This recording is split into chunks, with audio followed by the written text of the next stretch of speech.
My name's Janice Linton, and I'm a librarian here at the Rady Faculty of Health Sciences, Neil John McLean Health Sciences Library at Bannatyne campus. My co-pilot today is another wonderful librarian by the name of Christine. Christine Neilson is the nursing librarian, and I'm so grateful because she's awesome. My colleague, Maylin Lee, might also be here today.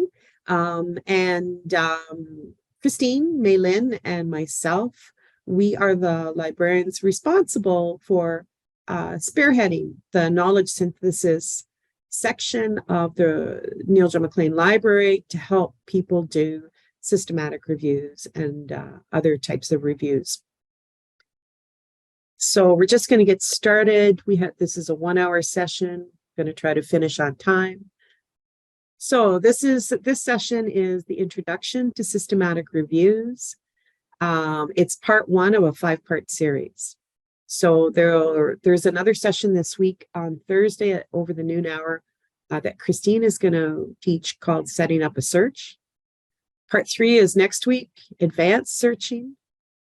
Part 4 is on the 18th of April, and it's called Translation, and that's for translating the search strategy from one database, often Medline is the primary database that we search first, to other databases. So it's all about translating our keywords and subject headings from one database to another.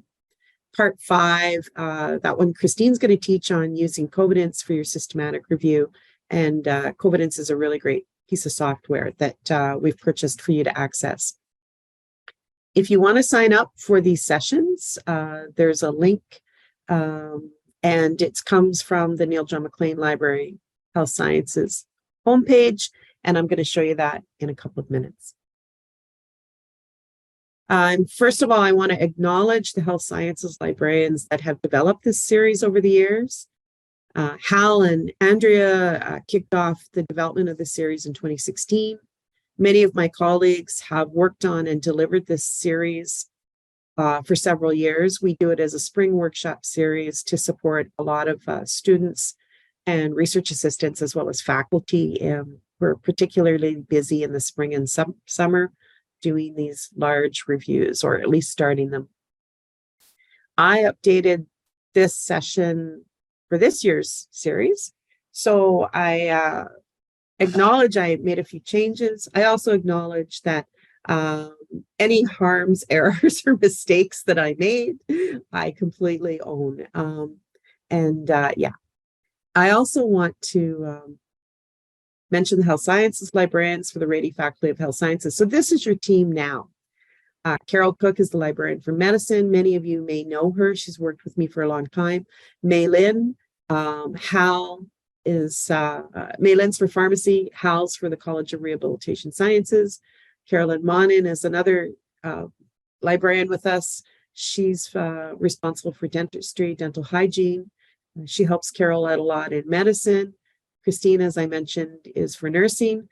I'm Janice Linton. I'm the Indigenous Health Liaison Librarian.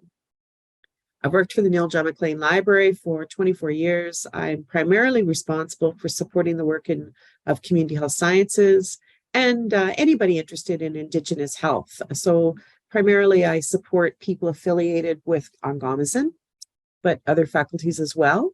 And all of us, we're 6 health sciences librarians. Between us, we have like 120 years of experience being health sciences librarians, well over 100 years experience helping people do systematic reviews. And we support each other, we help each other, and it really is the dream team. It's pretty complex doing a big structured systematic review, so we all help each other. And the part 1 today, an introduction to systematic reviews. This is my email address. So if you need to contact me, if you want to contact me directly, I'm Janice Linton at Neil John McLean Library, and that's my email address. And as I said, Christine and Maylin are supporting me in this systematic review series this year. Few housekeeping notes. We've muted everybody. We are recording this session. And we're going to turn the video off. Is that right, Christine? The video is going to be off once again because it's a recorded session. If you want to ask questions, you're welcome to do it through the chat. And and also if we don't have time to answer a lot of questions, because the people who have signed up for this, you're from very diverse backgrounds, you're from all disciplines. Some people are from Rady Faculty of Health Sciences, other people are from the Fort Garry campus, perhaps more familiar with the science librarians or the DAFO librarians. So if we don't have time to get to everybody's questions today, you're certainly welcome to follow up individually with myself or with any of the health sciences librarians, particularly myself, Christine, or Maylin. Just to jump in there, Janice, sorry. Yeah. I have attempted to turn off the videos, but it looks like people have to do that themselves. So sorry about that. You may have turned off everybody's videos but ours, I'm guessing. So you may have actually succeeded. Wonderful. So I'm grateful Christine's here. It's me and Zoom. Sometimes we get along, sometimes we don't. Getting back to our presentation for today, just wanted to mention that this series is eligible for credit with the co-curricular record. If you're a University of Manitoba graduate student, you're probably familiar with the CCR, the co-curricular record. That is specifically for U of M grad students. You must attend all 5 sessions to get the credit. If you have any questions, please feel free to contact Graduate Studies. I've put in, the process for updating your co-curricular record will happen in May, and you can go to that page for more information in Graduate Studies. So I'm going to start today with a little bit of information about the Neil John Maclean Health Sciences Library. We've been here a long time. I just going to mention, this is our URL. Of course, we're with the University of Manitoba. We're with the libraries. We are the Health Sciences Library. And when you come to our homepage for the library, there's a section here called Subject Help. The Subject Help takes you directly into a little snapshot of what the major health sciences databases are. So for systematic reviews or scoping reviews, often these are the databases you think of first. We also have a section called Knowledge Synthesis. So for systematic reviews, it's under the umbrella of a lot of different types of reviews. And the category is called knowledge synthesis. A lot of people aren't familiar with that terminology. So we put knowledge synthesis with systematic reviews. Most people say, I'm interested in doing a systematic review, or I'm interested in doing a scoping review. They may not know the term knowledge synthesis. We also have a section that we set up called Understanding Review Types. There's a lot of different types of reviews. And we're going to talk a little bit about that today because this is an introductory overview. So what is knowledge synthesis? We often, in the health sciences libraries, we often just call it KS for knowledge synthesis. It's a summary of relevant studies. It attempts, and I mention it attempts, it doesn't always succeed, but it attempts to bring together evidence or information to answer specific research questions. So in most systematic reviews, there's a primary research question, very clearly articulated, and often there's maybe 2 or 3 sub-questions underneath that question, a couple of other questions that the review may answer. Systematic review, primarily scoping reviews, can identify gaps in the literature. They're used quite often for that. We want to find out best practices or the evidence supporting a certain healthcare services delivery, therapeutic, or some topic of interest. Sometimes we want to identify where there are gaps so that we can make recommendations for policy change. It might also be KS, a knowledge synthesis output, might be a systematic review. We often refer to those as SRs. Could be a scoping review. And there's lots of different types of reviews now. So you run into a lot of different types of knowledge synthesis reviews these days. And so some of the most popular ones are, of course, a systematic review, which is probably why you came here today. Scoping reviews are also very, very popular. I probably have done more scoping reviews than systematic reviews. Systematic review is really, the way I consider it, it's kind of like the grandfather of the systematic review family. That was the initial one, very standardized protocol and methodology for synthesizing all of the evidence. And it was primarily, from my understanding, it was for therapeutics. Is this treatment better than that treatment for positive outcomes with patients? And then a few years later, they developed a scoping review methodology to look at other types of evidence, not just randomized controlled trials, which systematic reviews were for, but also looking at observational studies, other types of qualitative research. How do we synthesize that information as well? Because it's quite valuable to a lot of different research questions. There's something that's quite popular now. It's called the rapid review. The rapid review really grew a lot during COVID, and it really is designed to synthesize a lot of current information very rapidly in order to make policies and treatment decisions. So during COVID, we had a lot of data coming in very, very quickly, and people started to do rapid reviews because we really needed to know how to guide populations in best practices.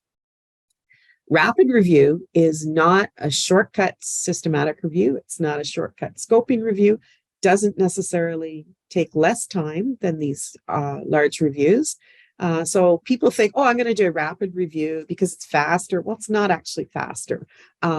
It just has a couple of differences in the rapid review methodology, which sort of trims the time a little bit, but not a lot. And there's certain circumstances when you would use it and certain circumstances when you wouldn't. Another popular review, and I've only done a couple of these, are umbrella reviews. And so umbrella reviews are like reviews of the other reviews. So you take all the scoping and systematic reviews that you can find to answer a research question, and you do an umbrella review of the reviews. And that's popular for some areas where we have a lot of data and people have already done some synthesis, but we still want to look for the best evidence. So a lot of different types of names of reviews. So how do you figure out what's the best review for you? And so what we've done at the Neil J. McLean Library is we've done a whole section here on different types of reviews. So the picture that you see on the screen right now, this is what our KS section of our website looks like. So it's under subject guides. Christine set this up based on a lot of recommendations from all the health sciences librarians over the past few years. And so on the left-hand side, there's an area about understanding review types. And we've started out with some of the more popular reviews. They're not all the review types, but they are the most popular ones. In the middle there, it says which review is right for you. And that's actually a little survey that you can take. So you can come to our website, click on that link, and you can go through a little survey to figure out what type of review might be best for you.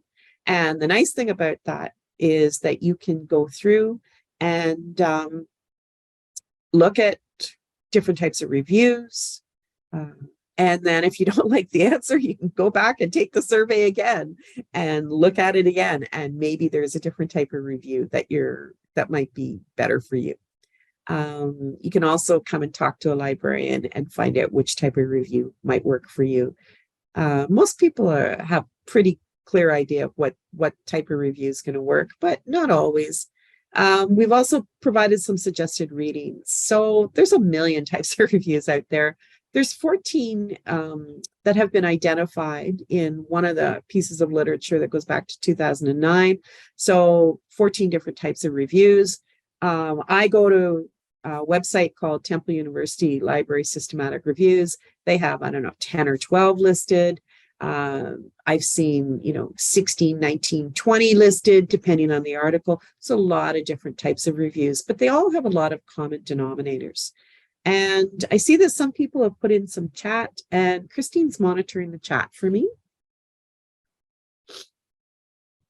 Yes, I am. So, thank you. I just letting people know I'm not monitoring the chat right now. And so I do want to mention that this is an example of where I go first. So if somebody comes to me and they says, I'm interested in doing a review. And I said, well, why don't we find out if somebody else has done a review first? So one of the first places I go is Scopus. I look to see if somebody else has done a review. And so I put a snapshot of what a Scopus search might look like.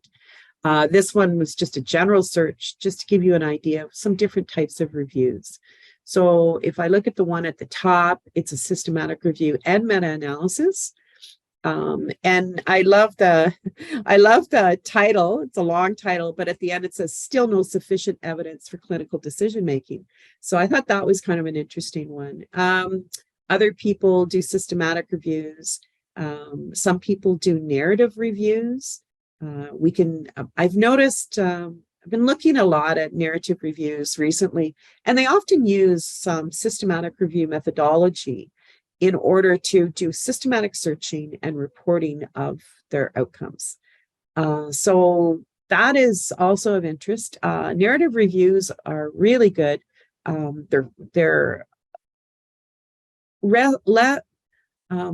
There's less reporting that you have to do than a standard systematic review. So some people, if they don't have a year and a half to do a systematic review, they might choose to do a narrative review.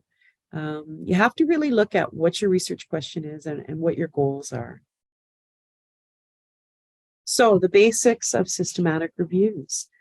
For any systematic review or scoping review or other type of review, know the literature about your topics. Have a good idea of what's out there. We can help you do better searches to find out everything that's out there, get an idea of trends in your area. But it's a good idea to just have a good background in the literature in your topic. How do people do reviews in your discipline? For example, in nursing, some people use something called the JBI protocols and methodologies. A lot of us use Prisma, no matter which discipline we're in, and we're going to talk about that a little bit. In other areas in the humanities and social sciences, there might be other ways to do reviews. So where are you planning on publishing? You can never think too early about where are you going to actually put your systematic review? Where do you want to publish the article, your analysis article? So really have to think about that up front, because if your goal is to get your first article or an article in CMAJ, in the Canadian Medical Association Journal, you have to find out maybe CMAJ doesn't publish systematic reviews. So you want to find that out up front. Maybe your goal is to get it into a specific nursing journal. Find out, do they publish systematic reviews? What is the criteria for what they publish? Some have very rigorous standards, and I'll show you those in a couple of minutes. Some have less rigorous standards. Some have specific things that they want you to do. Most want you to register your protocol. You have to show that you've done that, and you have to do that really early in the game. So you really need to think about what's the end goal and where and when do you want to publish. Systematic reviews take a really long time. People think, oh, I can do it on top of my master's thesis or my PhD dissertation. You might not have time to actually do those things simultaneously or dovetail them at all. Some people think, oh, I've got summer off, I got 5 weeks off, I'm going to do a systematic review. It really takes over a year. There might be some shortcuts. You might have the ability to work full-time for 3 or 4 months on a systematic review, but most of us actually don't have quite that much full-time. It does take a team of people. Some people don't realize that. It takes a team of several people, and we're going to look a little bit at what constitutes a team in a few minutes. The research question really should dictate what type of research is going to be done. So I've had people come to me and they'll say, oh, I've got this great topic for a systematic review or a scoping review. And there's literally no evidence. So it's not actually a good topic for a scoping review. What it might be is a good topic for original research. It might be a good topic for some other type of review. And there's a lot of stories to be told. It doesn't have to be done in a systematic review or a scoping review. You can do a really good article and that's part review article and part new knowledge that takes us in new directions that we haven't been in before. And that is very publishable. So don't think, oh, I'm going to do a systematic review because it'll automatically get published. That's not the way it goes. You might have another type of article that you can write using a different methodology that's equally or actually has better chances of being published. So some more basics here. So Prisma, we talk about Prisma a lot. Many people here today might have heard this term before or maybe seen what a Prisma flow diagram looks like, for example. Prisma stands for the preferred reporting items for systematic reviews and meta-analyses, Prisma.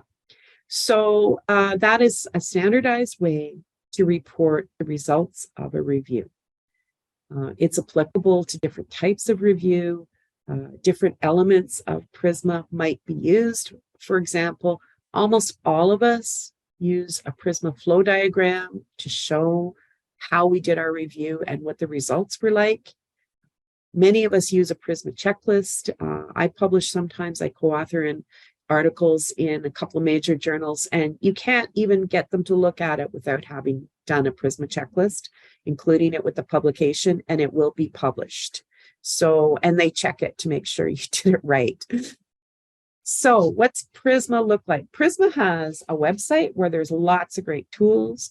From our website on knowledge synthesis, we circle back to Prisma quite a lot to show people different areas of the Prisma website that have valuable tools for different parts of the process for the systematic review.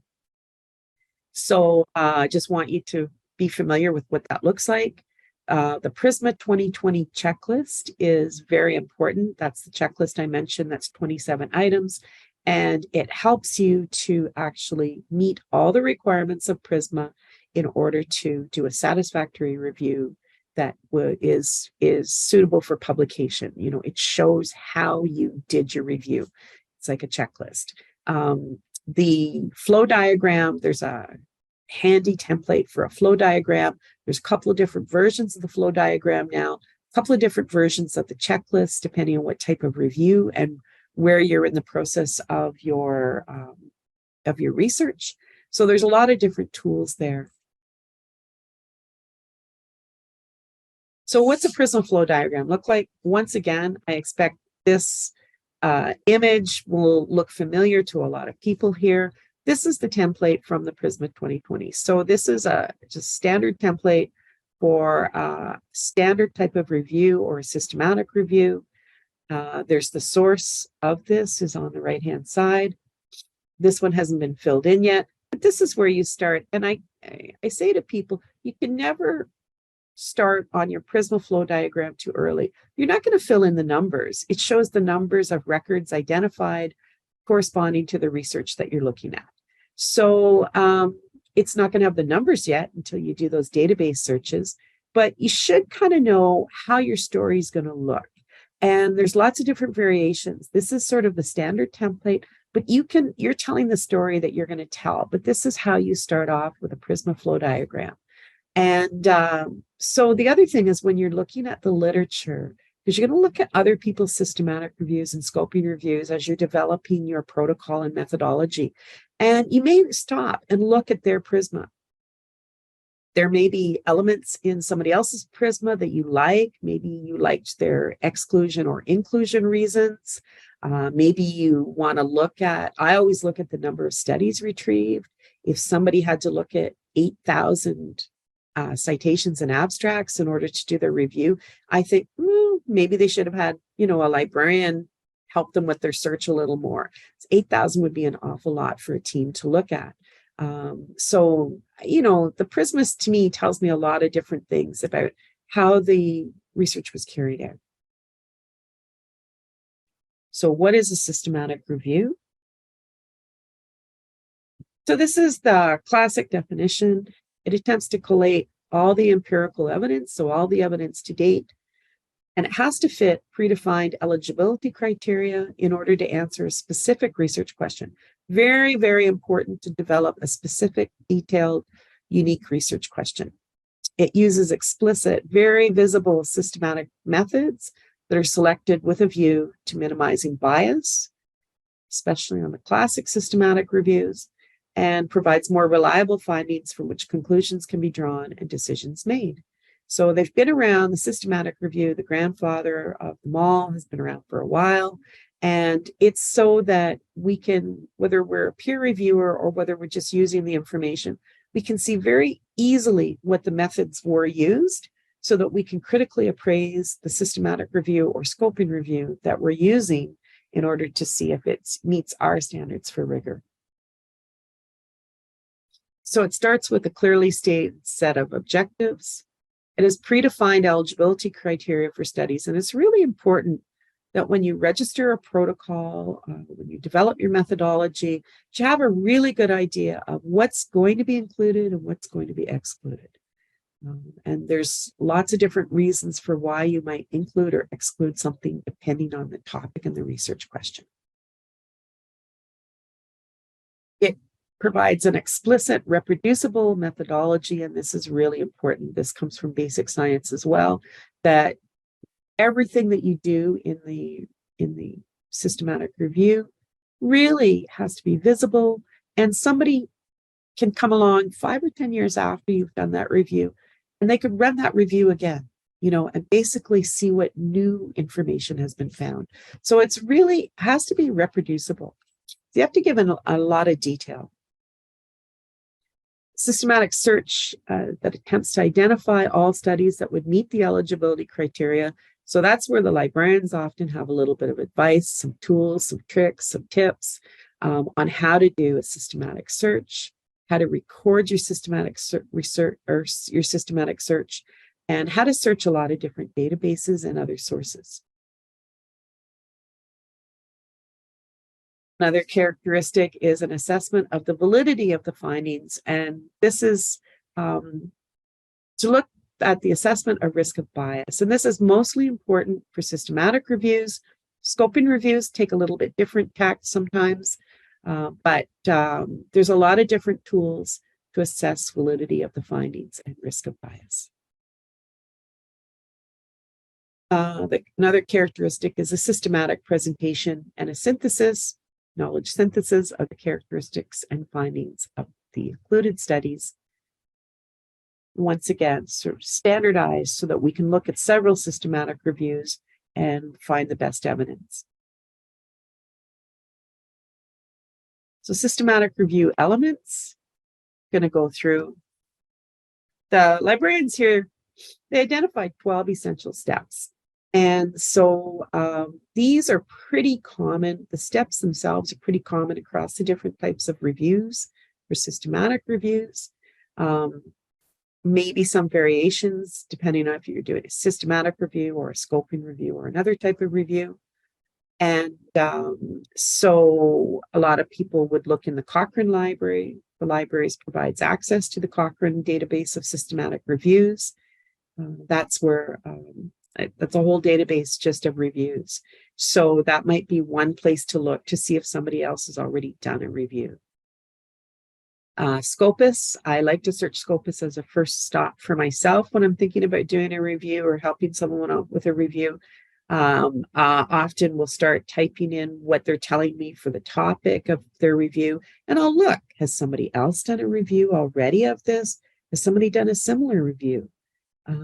Because I can take elements of somebody else's review, maybe their search strategy. So if they're doing a search on the health of Indigenous peoples, maybe I'll go and look at other reviews that looked at the health of Indigenous peoples, even if my subtopic is slightly different than other people's. I might just go and look to see how they did, how many items they got, what their search strategies look like, which databases did they choose.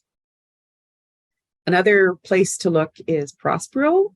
Prospero is a list of systematic reviews.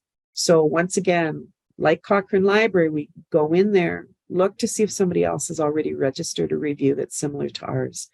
And when you go to register, when you're doing a systematic review, you really have to go and register it with Prospero. If you're doing a scoping review, process is slightly different. Often we would just register the review in the Open Science framework. Step 2 of the 12 steps here is to assemble a team. So who's on your team? You, that may be obvious or not, right? You need another, if you're going to be one of the screeners, a lot of people who come to me, they want to do a systematic review. They're willing to screen thousands of results. They're not afraid of that. But they don't realize they need a second screener. So if you are an assumed screener, you need a second person to screen the results, to look at the titles and the title and abstracts of all of the results. And there could be hundreds, there could be thousands, and to decide which ones meet the inclusion and exclusion criteria that you've set up for your systematic review. Often you need a third person as a tiebreaker. That's a common methodology. It's not the only methodology. So 2 people look at the title and abstracts independently, and most of them they agree on. This one's in, this one's out. And there's always a handful that both screeners don't necessarily agree on. So a third person, I call them the tiebreaker, but actually they might just sit down with the 2 screeners and they might just talk about why one screener said it was excluded and one said it was included, and just make sure that you have to be able to justify why you kicked a study out. So, sometimes just talking it through with another person helps. Who else is on your team? A KS or a knowledge synthesis expert. So that could be somebody who's done these before. It's key to have subject experts on. So if I'm doing one on cancer treatments, we invited some cancer treatment specialists, for example, specialists, clinicians, different type of experts. Often a librarian is involved in your team. Often for students, we teach you how to do the searches so that you can carry them out yourselves independently. As independent researchers, we can also work collaboratively with faculty at the University of Manitoba or elsewhere and carry out searches or act as an expert to help guide other people to do those searches. Some people, there's some people who aren't librarians but are really good searchers. They've done a lot of reviews. They work at the U of M, and they're expert in it because they've taken pretty much all the librarian courses, and that might be the person who's doing your searches or that you consult. There's often a committee, what I call as a committee of knowledge users. In Indigenous health, all of our research is grounded in ceremony often. We often had elders, advisory councils who support us in our research and who give us their perspective before we go ahead. I've worked a lot of times with people from Manitoba Health, other policymakers and administrators. Lots of different people might be on the team, and they bring very, very valuable information that you don't have. Statisticians are particularly important on systematic reviews for meta-analyses. Also, there's lots of other experts in analysis for scoping reviews or reviews of qualitative research. So, wow, there's 8 points there. Do you need 8 people on the team? Maybe. I've been on teams maybe of 16, 18 people. I've been on teams of 6 or 7. Your statistician might also be your screener, or your screener can also act as your statistician. Lots of times I have lots of times there's somebody who's going to help with a lot of the analysis, and they're actually one of the screeners. Your librarian might be your KS expert. So you never really know, but you really need to keep your bases covered on this. So we're up to number 3, develop the research question. So we talked a little bit about this, the importance of the research question. There is a primary question, sometimes 2 or 3 other questions that will be answered. This is explicitly written in the protocol and in the analysis article. You have to be very explicit about what you're going to study. There's lots of different models. People are very familiar in health sciences with the PICO model, but there's also the PCC, the spider model. There's a whole bunch of different kinds of models. We've put some of them on our website, but there are more as well. And sometimes it just takes, once again, going back to looking at other reviews in your discipline. What kinds of models did they use? And I'll show you a little bit about how that'll work. So here's a PICO model, looking at population, intervention, comparison, and outcome. And this one includes the S for study design. And this is an example.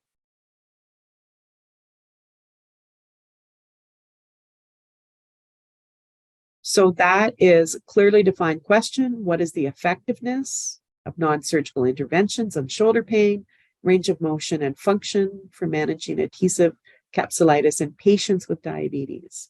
So the population is patients with diabetes. There's an intervention. This one actually has comparisons, and we sometimes don't presuppose the outcomes. So here's an example of spider, looking at sample, phenomena of interest, design, evaluation, and research type. And the example is this.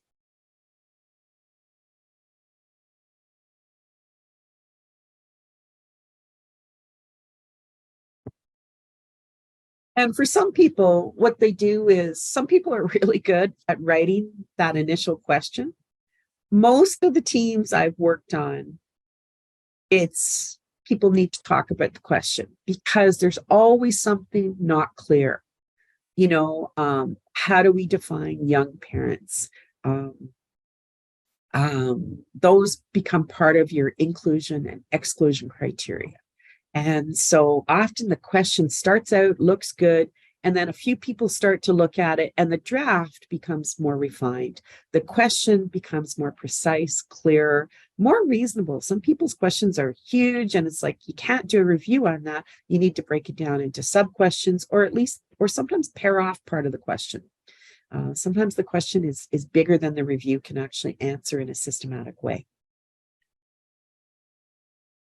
Another popular one is PCC. I've seen that used a lot with people from nursing, looking at the population, the concept, and the context.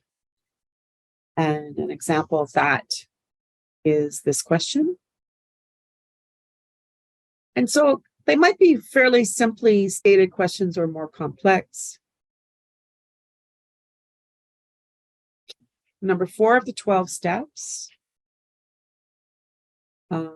Looking at inclusion and exclusion criteria, you need to be very specific. The criteria has to be specified early in the timeline of the review. So very early on, you have to be very specific about what your criteria is. This is where having a team can really help. This is where you can sort of hammer out, yes, we mean this, no, we don't mean that. And the reasons for exclusion of the studies must be detailed. They must be predefined and they must be reported. So it's really important that when you start tossing studies out, when you're developing that Prisma and you've done all your searches and your 2 screeners are getting together and you're saying, okay, these ones are excluded, these ones are excluded. You have to have reasons why they're excluded. When you've looked at the full text of some articles, you have to really say why it's been excluded. It has to be excluded because you have exclusion criteria that states that.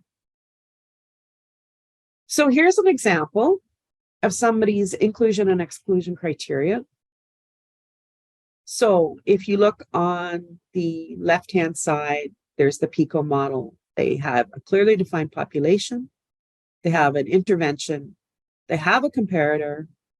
And they have outcomes and a study design. And the source for that one, that's impact of employing primary healthcare professionals in emergency department triage, on patient flow outcomes, a systematic review, and meta-analysis. So that's for systematic review and the meta-analysis. And so they've put this in a chart, and I really like this. It's not necessary. A lot of people just write their inclusion and exclusion criteria in 1 or 2 paragraphs in their methodology. I like this, though. I think it's a great way to help support the people who are going to do the screening. And it also makes sure that everybody on the team is, we all know what we're studying, right? That we're all on board for what we're looking at. Moving on to develop the protocol. Everyone really should register the protocol. That's pretty essential. When you go to publish, when you go to submit an article for publication, they're going to ask, where was your protocol registered? And the protocol has to be registered before the data collection starts. So register the protocol in systematic reviews. We go to Prospero, scoping reviews, often Open Science Framework. Other types of reviews will also go into Open Science Framework. Prospero is pretty picky. They only want SRs in there. And if you go to the Prospero website, you'll find the latest information. OSF will put anybody's reviews in. It's a place you can store your project work. You can store your protocols there. There's a lot of different things you can use Open Science for. Optional, and I underscore optional, you can publish the protocol. A lot of people at U of M actually do also publish their protocol. So you have to register it. Everybody has to register it. Some people choose to actually publish the protocol. So 2 of the journals that are willing to publish protocols, because not every journal will publish a systematic review protocol. So BMJ Open will, a journal called Systematic Reviews will. They're both open access article or journals.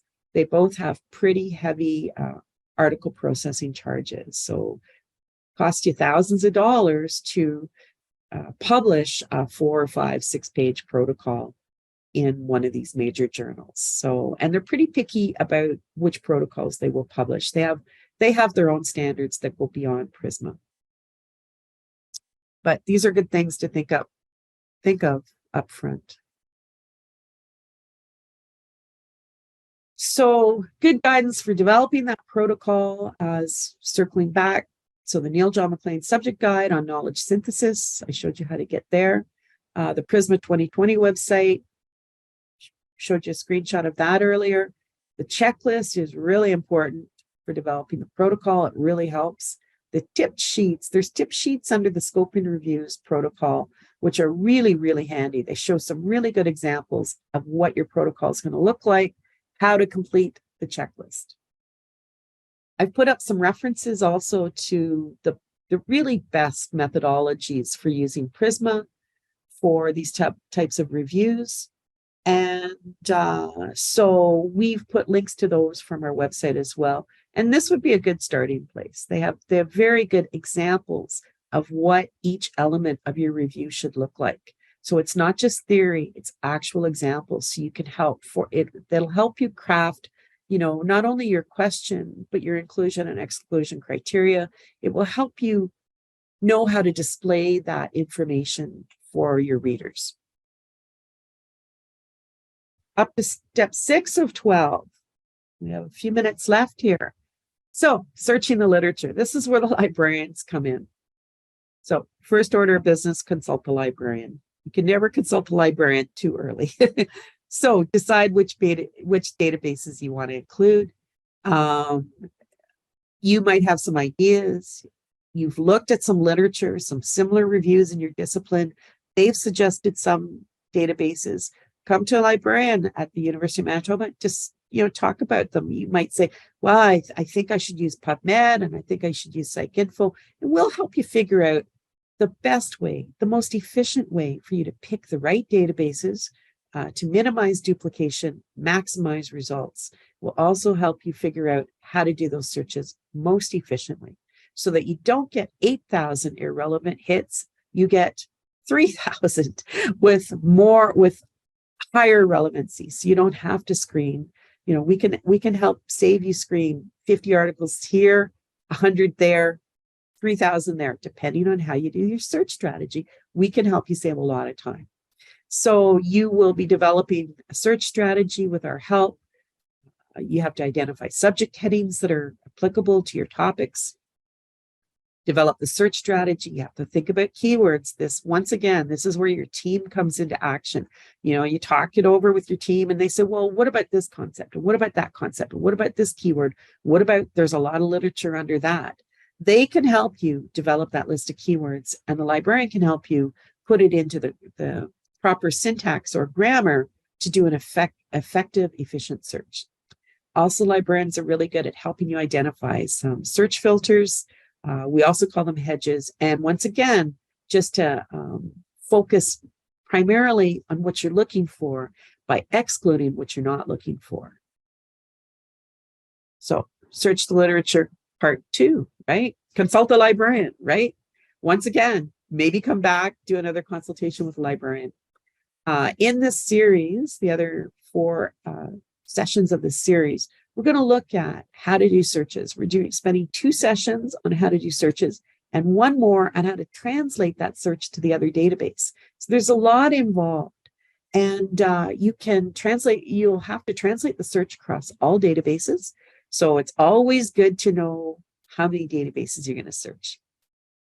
A lot of reviews start with 3 primary databases, being perhaps Medline, perhaps Embase, and perhaps CINAHL for nursing, perhaps Scopus.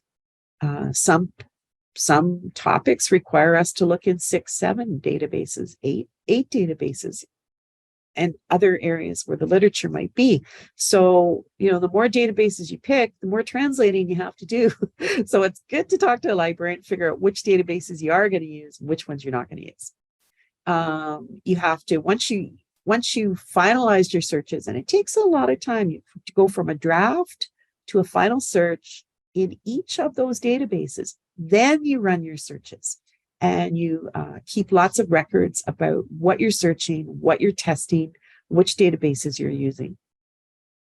You'll need to copy the exact search strategies. You'll need to have a record of that for when you publish, or for when you publish a protocol. You have to have that information of exactly what you searched and how you searched. And a good thing too that you can do is you can save your searches or copy your search strategy so that you can run the exact same search later if you need to update the results. So once again, really important to make sure you've got all the tools you can use by using the library resources, our Pathfinder, our knowledge synthesis subject guide, or just coming in and talking to us. Searching the literature, still on step 6, part 3, consult a librarian. Once again, you can never talk to us too much. So what else do you need to do? You've searched the big biomedical databases, you've consulted the librarian, you've done the searching, and then in scoping reviews, for example, we do some backwards and forward searching. What we do is for an article that made it to our final analysis, we might look at who's referenced it, what they've referenced. We might look for related literature. Gray literature, there's gray literature in every type of systematic review. Sometimes we use it, sometimes we don't. We can exclude gray literature if we choose to, and focus only on scholarly articles from the biomedical databases. Clinical trials are, of course, the results are included in journals, but there's clinical trial registries as well. Maybe we need to search that if we're doing a systematic review on therapeutics. Maybe if we're doing a scoping review, we want to also search for community-based reports or government reports. A lot of people, because there's not enough published literature, they're also interested in what dissertations on their topic have said. So people will include dissertations. Process for removing duplicates is also something the librarian can help with.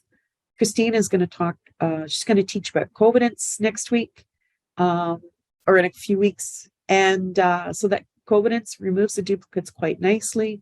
We have a lovely institutional access. We purchased it for you, so you can use this wonderful software for free. The other thing that you have to remember too, that when you consult a librarian, you want to make sure that you have scholarly acknowledgement of the librarian's unique role. So if a librarian is actually on your team, that person may be acknowledged by name, might be a co-author, depending on their contributions. If you come and we do a lot of teaching, once again, you might want to acknowledge us by name. Or it's also really important that when you report on what you did for your research methodology, it's really makes a difference if you said, we consulted a librarian who helped us develop the subject headings, the search strategies, that kind of thing. Even if you don't name the librarian, it's really important that you say, yeah, we went and consulted a librarian, because it adds to the rigor of your methodology. So I want to look at a search strategy here. And so once again, just touching on the introductory information you need for the 12 steps. This is the kind of thing that you will include in your final published, in your publications. So this one is, it's usually an appendix. It's usually a supplementary material. It's really good to look at other people's supplementary materials before you develop your own, kind of see how other people have done things. So in this case, they searched Medline. It's a geriatric population. I go to the next section. There's resistance training. Looks at that's high-speed resistance. There's subject heading. Resistance training is a subject heading. It's got a little slash there. Here, they're searching a keyword in the title, the abstract, or a keyword field. There's lots of different complex things in here, and we're going to teach you some of that in some of the how to search sessions coming up. This person or this group, actually, they focused on clinical trials. So this might be a filter that the librarian knew that had been used. Maybe it's a validated filter, maybe it's not, but it could be something that makes so that we don't miss any randomized controlled trials or controlled clinical trials, because that's part of our inclusion criteria. If you go down to the bottom, something that you might not recognize, but once again, I recognize it as a librarian. This is probably a librarian who did this, because this is a pretty complicated filter that only librarians really know about. So this is the kind of thing a librarian can say, oh, I've got a filter for that. Because people walk in and they say, oh, I got 3,000 items. I don't know what to do. And I said, well, let me look at your search. Maybe we can do some filtering and we can knock off 800 items that aren't going to make your criteria anyways. So we can do some filtering systematically within the actual search strategy. So this is the actual article. This is what the article in the online journal looks like. It's a comparison of power training versus traditional strength training on physical function in older adults. It's a systematic review and a meta-analysis, which is one of the reasons why they brought in a librarian and they wanted to do a really sophisticated search strategy. And there's the citation to that. So that's the kind of thing that you have to include. So up to number 7, we've got about 5 minutes to go. So I'm going to go quickly through these last slides. So you have to screen the results, screen 200 results, 2,000 results. You have to have firm criteria. We talked about inclusion, exclusion. And you really want to prep your screeners. You want to make sure you've done a little bit of testing and discussion, and that everybody who's screening, and there could be more than 2 screeners, there could be more than 3 screeners. Some people do it in batches and pairs of screeners. So you want to make sure all the screeners are on board. They all understand what they're screening for. And so that's very important. Extracting the data. Once the studies that have met the inclusion criteria, which could be under 100 studies out of thousands, maybe under 100, you actually look at full text, use a standardized form. We have some information and some tools on our knowledge synthesis subject guide, and some more information about that. And extracting the data, this is also really helpful if there's somebody on your team that's done data extraction before, has taken an active role in a systematic review. That's very, very helpful at this stage. So assessing the studies, once again, depends on your discipline, depends on what the nature of your review is, what your question is, what your discipline is. There may be some tools that you want to use. People are usually pretty picky about what tool they use if they use one. And more important for systematic reviews, but also important for scoping reviews, something that you want to consider for sure. And there may be other ways that you want to assess the selected studies, and your team can decide what that's going to be.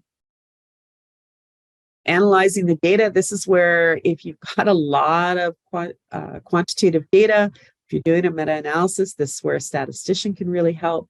If you're doing a scoping review, it might depend on who's doing the analysis, what their background is, and how they're going to write up what the results were of the review, how the analysis looks. And there's lots of different ways you can do this. So it's really good to look at other people's reviews. So finally, we're looking at writing the review. I always look at how other people have written them up. Some I like, some I don't. I go back to the Prisma checklist and the examples that we mentioned earlier from Prisma on how to use Prisma, how it should look. There's those 4 articles from BMJ that have examples for systematic and scoping reviews. They're really helpful for how you want to write this up. And also your own background when you're looking at other reviews. You want to look, what makes sense to you, because I look at reviews. There's things I like about it. There's things I don't. So I sometimes I take a methodology, how they wrote this, I liked what they included over here. Oh, they included this. And then there's basic elements. You got to have a Prisma and a Prisma flow diagram in there. Updating the search. So my colleagues put this as number 12. I would put it up a little higher because often it takes a long time to design the searches, carry them out, do the screening, do all the steps in between. It's an explosion of work. And then you go, oh, we actually did the data collection, the searches, 13 months ago. Maybe we should refresh it before we finish the publication. So you've done most of your analysis, but there might be 2 or 3 other papers that you should take a look at. So you might want to update your search. So just wrapping up here, some people in this room might be wanting to do systematic reviews in the sciences, the humanities, or the social sciences, so not necessarily health sciences. What you've learned today could guide you, but there's also different protocols. Maybe in education, there are different methodologies and ways of doing things. Please talk it over with your subject librarian. And take-home messages. Systematic reviews take a lot of time. They are equal to most other research studies, so original research. The average time takes over a year from conception to publication. Most of the ones I've been working on have taken about 16, 18 months. Some of the bigger ones, I had 4 people contact me this year who did their data collection in 2019. Now they're kind of like, what are they going to do, right? Do they update it? Do they restart it? Do they try to publish it and see if it passes? It's probably not going to pass publication. The editor's going to say, and peer reviewers are going to say, well, it's stale data. So finally, do a systematic review because it's the most appropriate methodology for you. Not because you want to do a systematic review, because 3 other people who ride the bus with you have also done systematic reviews. It really has to be the right methodology. And we can help you find the right methodology depending on the type of review or even other types of methodologies. We can help you with that. It takes a lot of time and labor, big long-term commitment, and sometimes takes some money for software if you want to use EndNote or other software. A lot of our software that we recommend is free, but there are some paid for softwares that you may need to do for your analysis or for writing it up. Also, if you want to publish in an open access place, it's going to cost money. We can help you with that. We know some publishers that don't charge. We know some publishers that have deals and freebies right now. So once again, librarians are really helpful in that. And just to wrap up, that's, once again, that's the Health Sciences Library homepage. You want to jump down into the subject help and start playing with the knowledge synthesis information. We don't expect you to read everything that we've put up, but you can certainly follow pathways depending on your interests. So that's it for me. And there's lots of comments. So I know I had to give a lot of information and I apologize for that. I actually, sorry, don't mind. One of the questions earlier on that we had was about kind of methodology and the differences between scoping review and other types of reviews. Do you want to say a little bit about where to maybe get some guidance on that type of thing? Yeah, that's great, Christine. And yeah, so it's like, what's the difference between a scoping review and a systematic review? We've put up a small selection of articles that answer that question. And they're called things like, what's the difference between a scoping review and a systematic review? So on that, in that knowledge synthesis area, that's where that subject guide is. And we have 2 or 3 basic articles on that, so they can show you the difference. And so you should know too that, once again, systematic review is like the grandfather. So a lot of things I read about scoping reviews, they say, unlike a systematic review, you don't have to do this. Unlike a systematic review. So if you can understand a little bit about systematic review, you can understand the variations that make it a scoping review. So there's some really good resources there. Thank you, Janice. Thanks, everybody, for coming. Any other questions in case I could answer anything? And you're certainly welcome to follow up with Christine and I. We've had a lot of inquiries about which librarians deal with what subject. Oh, here we go. Oh, here we go. How many articles are suitable for review? Dun, dun, dun. Well, I added the dun, dun, dun myself. That's an excellent question. So I'm grateful that I work with a team of librarians, because the first time I had that, oh my gosh, we're down to like, we only got 3 articles or something. And I said that are really right on the topic to answer the research question. I ran upstairs and I asked another librarian and I said, what do we do? And, you know, if you can, sometimes you're identifying gaps. Sometimes you have very few to work with, and that's what you work with. It's the evidence is the evidence. It's important to show due diligence, that you've looked everywhere, that you've used the librarian, that you have a good team, you know, so your methodology is good. And if you end up with very few, you probably, your test searches early on would have helped you figure that out. And sometimes it means, oh, we have to broaden the question, you know, or sometimes it means we need a different question. Sometimes it means better look for another methodology, or maybe I need to write an article about, we don't have enough information, we don't have enough evidence in this area. So there's lots of different things you can do. Christine, did you want to comment on that at all? Yeah, I guess so. So, I mean, I agree with everything Janice has said. Sometimes people will do a really thorough search and there's nothing there. But if there's nothing there, then you can't really work with it, right? So the first step, I think, is like, if you're trying searching out before you chat with your librarian, would be to go to the librarian and be like, hey, I found 7 things. Maybe, you know, you can chat about the terms you're using. Maybe there are some additional terms. Maybe there are some additional databases, right? Like if you've missed a spot that might be likely to have stuff. But yeah, sometimes there just isn't enough to work with.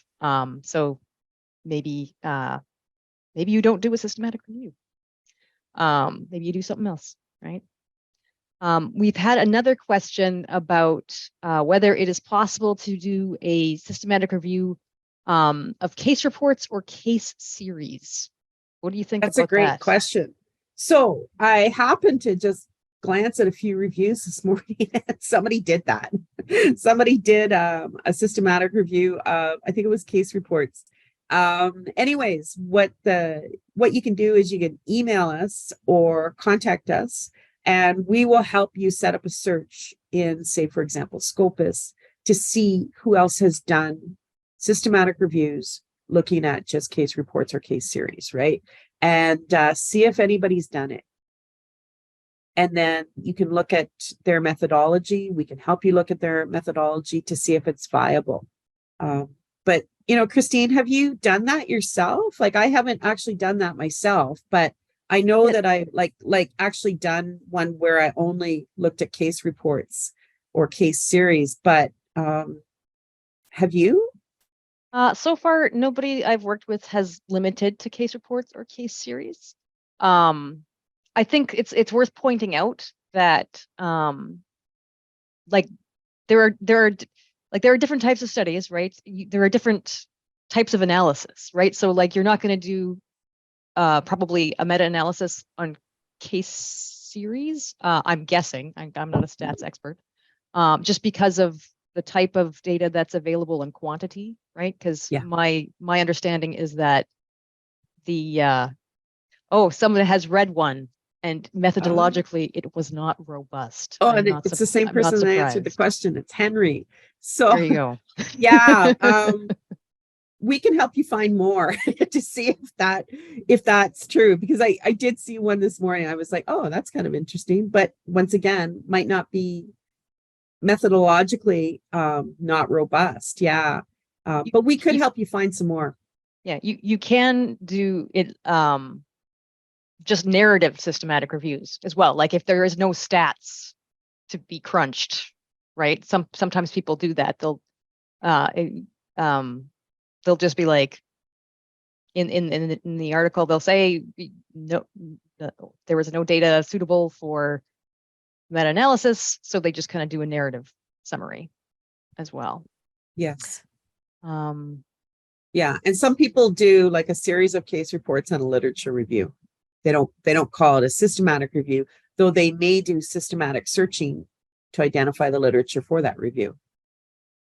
Yeah.